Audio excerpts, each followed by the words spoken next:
Happy birthday to you. Happy birthday to you. Happy birthday ശുഭചേട്ടാ. Happy birthday.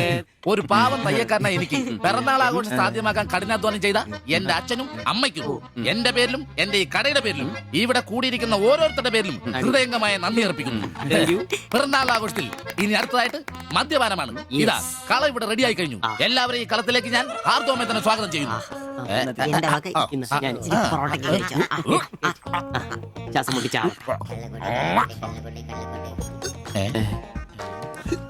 ഇതെന്തുകൂടിയാണ് കൂമ്പുപടി പോണ്ട.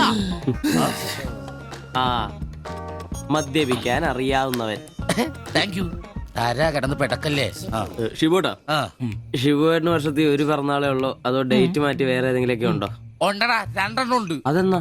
ഒന്ന് ഡിസംബറിലും ഒന്ന് ഒക്ടോബറിലും. ഇപ്പൊ ഉള്ള ബർത്ത്ഡേ തന്നെ എന്നാന്നറിയാൻ പാടില്ല. അച്ഛൻ പറഞ്ഞ ഒരു ഡേറ്റ്, അമ്മ പറഞ്ഞ വേറെ ഡേറ്റ്, വൈറ്റായിട്ട് പറഞ്ഞ വേറെ ഡേറ്റ്. ഇപ്പൊ ഞാൻ എന്റെ ഡേറ്റ് ഫിക്സ് ചെയ്താ. ഇതുപോലെ ഓസിന് കള്ളു പിടിക്കായിരുന്നു, അതുകൊണ്ടാ. കാശ് മുടക്കി അടിക്കണോടാ, കാശ് മുടക്കി അടിക്കണം. അല്ലാതെ ഇങ്ങനെ ഉണ്ടല്ല തിരുമ്മി ഇരുന്നിട്ട് ഒരു കാര്യമില്ല. കാശ് വേണ്ടേ? ദരിദ്രര്. ഒരുത്ത പെയിന്റ് പണിക്കാരൻ തച്ചെത്ര 900, 1000. ഒരുത്തൻ പൊറോട്ട അടിക്കാരൻ തച്ച് 600, 700. ഒരുത്തൻ വാടക ഓട്ടോ എടുത്ത് ഓടിക്കുന്നു. അവൻ തട്ടിക്കുന്നതും വെട്ടിക്കുന്നതും ബാക്കി കൊടുക്കാതിരിക്കുന്നതും കൂട്ടി അവൻ എത്ര കിട്ടുന്ന അവന് പോലും അറിയില്ല. അതിനിവര് കാശ് പൂഴ്ത്തി വെക്കല്ലേ അംബാനിമാരാൻ വേണ്ടിട്ട്. അതേടാ, അംബാനിമാരാവൻ. ഞാൻ ആംബ്രോസ് അംബാനി. ഞാൻ ജോപ്പൻ അംബാനി. ഇവൻ സിബി അംബാനി. അല്ല, ആര്യ അംബാനി. ഈ പൂഴ്ത്തിവെപ്പ് രക്ഷപ്പെടാനുള്ള അവസാനത്തെ ശ്രമമാണ് ഷിബോട്ടാ. അതെ, കിട്ടുന്നതിൽ ഞങ്ങളുടെയും ഞങ്ങളുടെ കുടുംബത്തിന്റെയും ചെലവ് കഴിഞ്ഞ് ഒന്ന് മാറ്റി വെക്കും. അതിൽ ഇവന്റെ എത്ര, ഇവന്റെ എത്ര, എന്റെ എത്ര എന്നൊന്നും ഇല്ലെന്ന് മാറ്റി വെക്കും. ഒന്ന് പിടിച്ചു കയറാൻ സ്വന്തമായിട്ടൊരു ബിസിനസ്. ബിസിനസ് എന്ന് പറഞ്ഞ സൂപ്പർ മാർക്കറ്റ് നല്ലതേ. ഒരു ഓട്ടോ മേടിക്കണം, അതും CC ഇല്ലാതെ റൊക്കം പൈസ കൊടുത്ത്. ഇത് ഞങ്ങളുടെ ഫസ്റ്റിലത്തെ ആദ്യ പടി. അതീ പിടിച്ചൊരു കയറ്റമുണ്ട്, റോക്കറ്റ് പോലെ. അതിനു വേണ്ടി ഏട്ടാ വല്ല നാട്ടിൽ നിന്ന് വന്നാ ഒറ്റമുറി വാടകയ്ക്ക് താമസിക്കുന്നേ. അയ്യോടാ. ഈ ഓട്ടോ ഓടി കിട്ടുന്ന കാശ് കൊണ്ട് ഞങ്ങളൊരു കാർ വാങ്ങും. കാർ ഓടി കിട്ടുന്ന ലാഭം കൊണ്ട് ഞങ്ങളൊരു മിനി ലോറി വാങ്ങും. ആ മിനി ലോറി എന്നൊരു വലിയ ലോറി, ഒരു ബസ്, ഹോട്ടൽ, ബാർ, ഒരു വലിയ ഫ്ലാറ്റ്, റിയൽ എസ്റ്റേറ്റ്, ജ്വല്ലറി.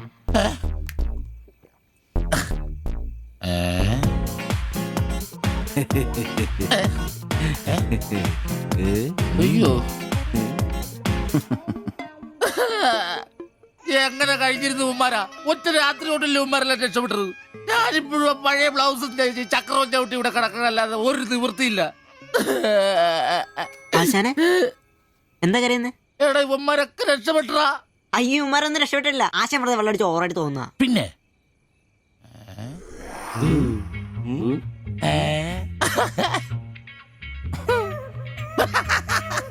ഞാൻ പേടിച്ചു പോയി. നിങ്ങളൊക്കെ രക്ഷപ്പെട്ടെന്ന് ഓർത്ത് സന്തോഷായിട്ടാ. ആരും രക്ഷപ്പെട്ടിട്ടില്ല. നിങ്ങളൊക്കെ രക്ഷപ്പെട്ടല്ലേ അന്ന് ഞാൻ അറ്റാക്ക് വന്ന് ചത്തു.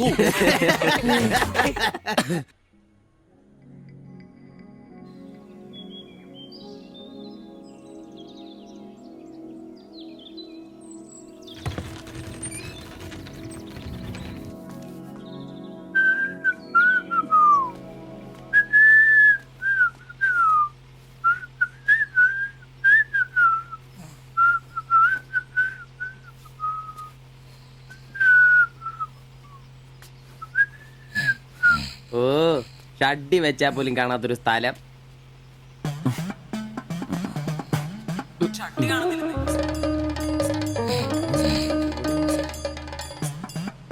എടാ എടാ, നീ എന്റെ ഷഡ്ഡി ഇട്ടിട്ടുണ്ടോ? കാണിച്ചേ. ഒന്നും എടാ, എന്റെ ഷഡ്ഡി കാണുന്നില്ലെന്ന്. എന്റെ ഷഡ്ഡി ഒരു ദിവസം ഷഡ്ഡി ഇട്ടില്ല എന്ന് പറഞ്ഞ പോലീസ് ഒന്നും പിടിക്കല്ലോ.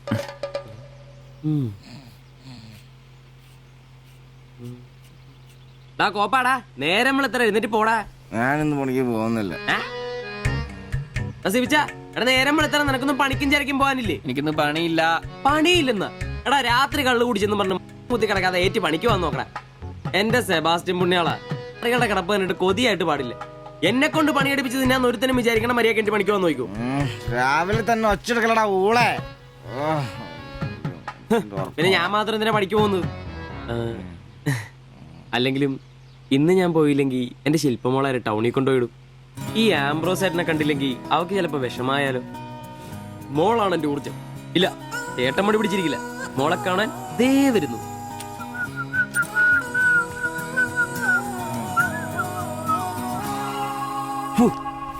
കുത്തി വെച്ചാൽ മതിയായി.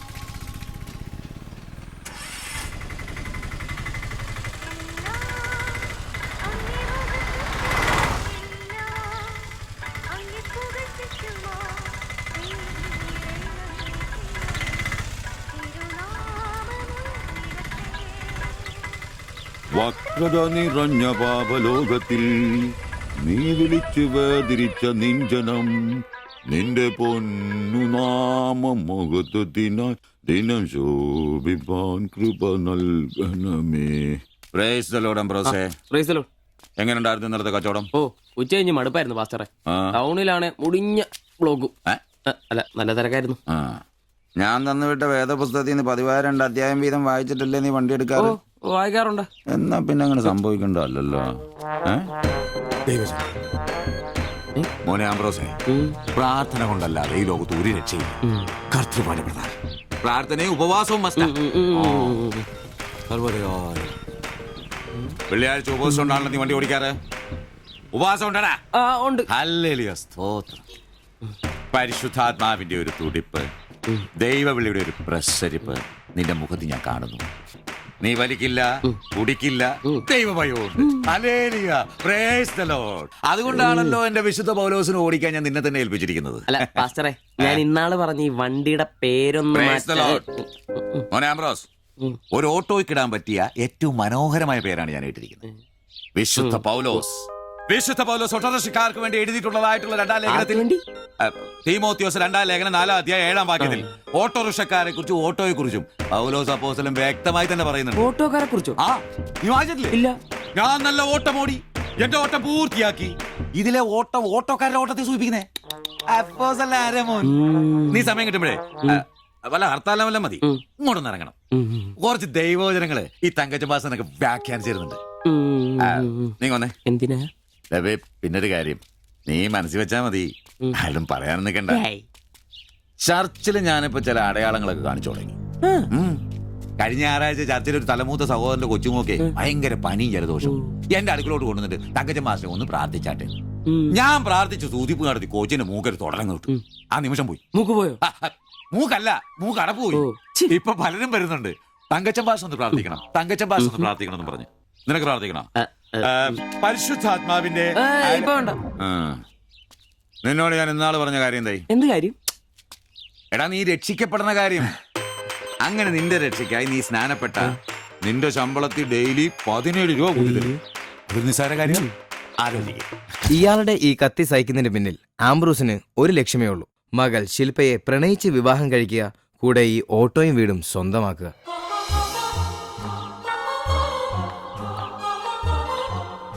മോളെ, നീക്കൊന്ന് പ്രാർത്ഥിച്ചിട്ട് പോവാം. പരിശുദ്ധാത്മാ എന്തോ കഴിക്കാനുള്ള മരുന്നും ഭക്ഷണവും ഒക്കെ മേശപ്പുറത്ത് വെച്ചിട്ടുണ്ട്. കൃത്യമായി കഴിച്ചോളണം. പിന്നെ ആത്മാക്കൾ വിളിക്കാൻ പോണെന്നുണ്ടെങ്കിൽ ഉച്ച കഴിഞ്ഞ് വെയിലൊക്കെ ആറിയിട്ട് പോയാൽ മതി.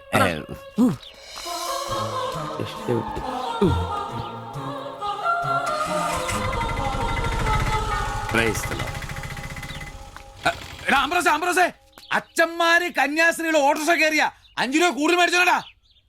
ആ, പ്രൈസ് ദി ലോർഡ്.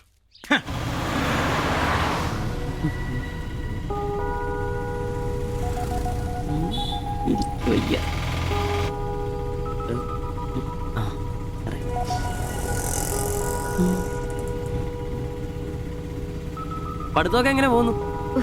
നേരെ നോക്കി വണ്ടി ഓടിക്കാം ബ്രോസേ. ഓ,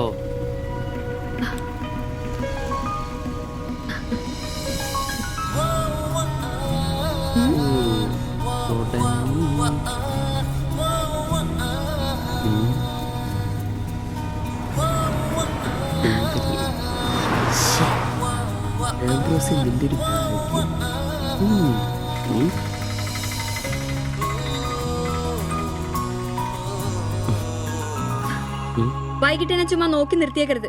സമയത്തിന് വന്നേക്കണം.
ആ, അത് ശരി. എന്റെ ടീച്ചറെ വായ നോക്കുവല്ലേ? പിന്നെ നിന്റെ ഒരു ഉണക്കം ടീച്ചർ അവൾ മലരോ നോണയൊന്നും പറയണ്ട, എനിക്കെല്ലാം അറിയാം. ടീച്ചർ ഇന്നാളെ എന്നോട് പറയുകയും ചെയ്തു. എന്ത് എന്താണ് പറഞ്ഞത് പറയടാ. ഒരു വായ നോക്കി ആ വീടിന്റെ അടുത്ത് നിക്കില്ലേ, ഏതാവനെന്ന്. എന്നിട്ട് നീ എന്ത് പറഞ്ഞു? ആ പെയിന്റ് അടിക്കാൻ പോകുന്ന സിബിച്ചാണെന്ന് പറഞ്ഞു. നശിപ്പിച്ച് നിന്റെ അടുത്ത് പലതവണ പറഞ്ഞിട്ടില്ലേ പെയിന്ററാന്ന് പറയുന്നത് ചിത്രകാരനാന്ന് പറയണു. എനിക്ക് നുണ പറയാനൊന്നും പറ്റില്ല. അയ്യടാ ഒരു കൊച്ചു കാന്തി നീ ഇങ്ങോട്ട് വാ. ആനനെ വരച്ച ആടിനെ വരച്ച മയിലിനെ വരച്ചാന്ന് പറഞ്ഞുകൊണ്ട് ശരിയാക്കി തരാം.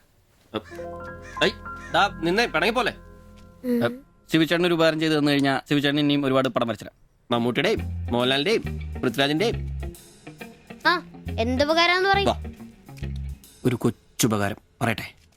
ശിവചേട്ടൻ മോന്റെ കയ്യിൽ ഒരു സാധനം തന്നു വിടും. അത് മോൻ ടീച്ചറിന്റെ കൊണ്ട് കൊടുക്കണം. മനസ്സിലായി, പ്രേമലേഖനല്ലേ? ഛേ, ഇതൊന്നുമല്ല. അത് ബാബുക്കൊണ്ടെ കൊണ്ട് കൊടുപ്പിക്കൂ. ചേട്ടൻ തന്നെ കൊടുക്കില്ലേ? ഇത് വേറെ സാധനം. കൊടുക്കൂ. കൊഴപ്പാവൂ. ഏയ് എന്നാ ഒരു കൈ നോക്കാം. ചെല്ലട്ടെ. എന്നതാടാ രാവിലെ തന്നെ കറങ്ങി നടക്കുന്നേ? പഠിക്കാനൊന്നുമില്ലേ? ഞാൻ നമ്പീശാച്ചാന് സോപ്പ് എടുക്കാൻ പോയതാ. ആ, പോയിരുന്നു പഠിക്കേ. നിങ്ങളുടെ മകനല്ലേ അവനും തുടങ്ങി പൊതുപ്രവർത്തനം. ഓ, സൂര്യൻ ഉച്ചയിലെത്തിയല്ലോ. പല്ലി വെളിപ്പേരൊന്നും കഴിഞ്ഞില്ലേ? അവന്മാരൊക്കെ എന്തിയേ? ഇന്നലെ രാത്രി നല്ല പൂസായിരുന്നല്ലേ? ചെറുതായിട്ട്. പിന്നെ എനിക്ക് പണിയൊന്നുമില്ല. പുതിയ സൈറ്റ് ആവണം. ആ, അന്നാ ഉച്ച കഴിഞ്ഞ പാർട്ടി ഓഫീസിൽ വാ. 2-3 ബോർഡുകൾ എഴുതാനുണ്ട്. സ്ഥിരം എഴുതുന്നവന് ഡെങ്കിപ്പനിയാ. പകരക്കാരനവൻ എന്റെ പട്ടി വരും. വലിയ നേതാവാ. സ്വന്തം വീട്ടിൽ വാടകയ്ക്ക് താമസിക്കുന്നവർക്ക് ഒരു ഉപകാരമില്ല. പണിയല്ല ആമ്പിളേർക്ക്. നീ ചൂടാവല്ലേ. പണ്ടത്തെ പോലെ പിരിവത്ര കാര്യക്ഷമമല്ല. കാശ് ഞാൻ കൈന്നെടുത്ത് തരേണ്ടി വരും. മുടിഞ്ഞ പണിക്കൂലിയല്ലേ? 4 സൈഡിൽ നിന്ന് വരുമാനമല്ലേ കൈനോടത്ത് മുടക്കൂ. എന്ത് വരുമാനം? ആകെ ഉള്ളത് 2 വാടക വീടാ. അതിന്ന് എന്താ കിട്ടുന്നതെന്ന് നിനക്കറിയാലോ. ഒന്നിന് വാടകയില്ല. പിന്നെ നീയൊക്കെ തരുന്നതിന്റെ കണക്ക് ഞാൻ പറയണ്ടല്ലോ. അതെ, ഏ, ഇതെടുക്കാതെയാണോ നിങ്ങൾ പോയത്? ഇങ്ങനെ ഓർമ്മയില്ലാത്തൊരു മനുഷ്യൻ. ഞാനതങ്ങ് മറന്നു. ഡാ സിബി, നീ അറിഞ്ഞോ നമ്മുടെ നമ്പീശൻ ചേട്ടൻ ചെയ്തൊരു ചെയ്ത്ത്? നീ അറിഞ്ഞില്ലേ? ഇല്ല. അങ്ങേരുടെ ശരീരം മരണശേഷം ഏതോ മെഡിക്കൽ കോളേജിൽ പിള്ളേർക്ക് പഠിക്കാൻ കൊടുത്തോളാം. എവിടെ ഒരു മെഡിക്കൽ ക്യാമ്പിൽ വെച്ച് ഒപ്പിട്ട് കൊടുത്തു. അതേന്നേ. അങ്ങേര് ബന്ധം കൊണ്ടോ സ്വന്തം കൊണ്ടോ എന്റെ ആരുമല്ല. എന്റെ അപ്പന് ഈ സ്ഥലം വാങ്ങിച്ചപ്പോ അന്നത്തെ ഉടമയുടെ സഹായത്തിന് നിന്നതാ ഈ കാർന്നൂര്. സ്വന്തക്കാരും ബന്ധക്കാരും ഇല്ല. ഇവിടെ നിന്നോട്ടേന്ന് ചോദിച്ചു. നിന്നോളാൻ അപ്പം പറഞ്ഞു. ആ നിക്കുന്ന നിപ്പ ഇപ്പോഴും നിക്കുന്ന ഇത്രയും പ്രായമുള്ള മനുഷ്യനാ. ഒന്ന് വീണാ ഞാൻ തന്നെയല്ലേ നോക്കേണ്ടത്? അപ്പൊ പിന്നെ എന്നോട് പറയാതെ മെഡിക്കൽ കോളേജിൽ പോയി ഒപ്പിട്ടത് ശരിയാന്നോ? ഇറക്കി വിടുക വേണ്ടത്. പക്ഷെ അയാളെ കാണുമ്പോ അപ്പന്റെ മുഖം മനസ്സിൽ വരുന്നേ. ദാ വരുന്നു. ആശുപത്രിക്കാർക്ക് ഈ അടുത്ത കാലത്തൊന്നും കിട്ടില്ല. മുട്ടിഞ്ഞ ആയിസ. ഒന്ന് നിന്നേ. നന്ദി വേണം കാർന്നോരെ, നന്ദി. മെഡിക്കൽ കോളേജിൽ പോയി ഒപ്പിടുന്നതിന് മുമ്പേ എന്നോടൊരു വാക്ക് ചോദിക്കായിരുന്നല്ലോ. എന്റെ മാത്തച്ച, ഞാൻ അങ്ങനെ കരുതി കൂട്ടി ഒന്നും ചെയ്തതല്ല. കണ്ണൊന്ന് കാണിക്കാൻ വേണ്ടി പോയപ്പോ ചില കാര്യങ്ങളൊക്കെ അവര് പറയുന്നത് ശരിയാന്ന് തോന്നി. ഇതിപ്പോ മേലാതാകുമ്പോ അവര് വന്നങ്ങ് കൊണ്ടുപോയിക്കൊള്ളുന്നേ. നിങ്ങൾക്കും ബുദ്ധിമുട്ടില്ല. എന്നാ ഇത്രയും കാലം നോക്കിയിട്ട് ചെലവിങ് തന്നേരെ. എടി ലിസി, ഇനി ഇവിടെ നിന്ന് ശരിയാകില്ല. സിബി, ഓഫീസിലേക്ക് ഒന്ന് വന്നേരെ. കൊറേ നേരമായല്ലോടാ ചോദിച്ചോണ്ടിരിക്കുന്നു. പെങ്കൊച്ചങ്ങ് പോയില്ലോടാ. ഏത് പെണ്ണ്? ഏത്? അറിയത്തില്ലല്ലേ? ഒറ്റ പോ. എങ്ങനെ ഗുണം പിടിക്കുവാ?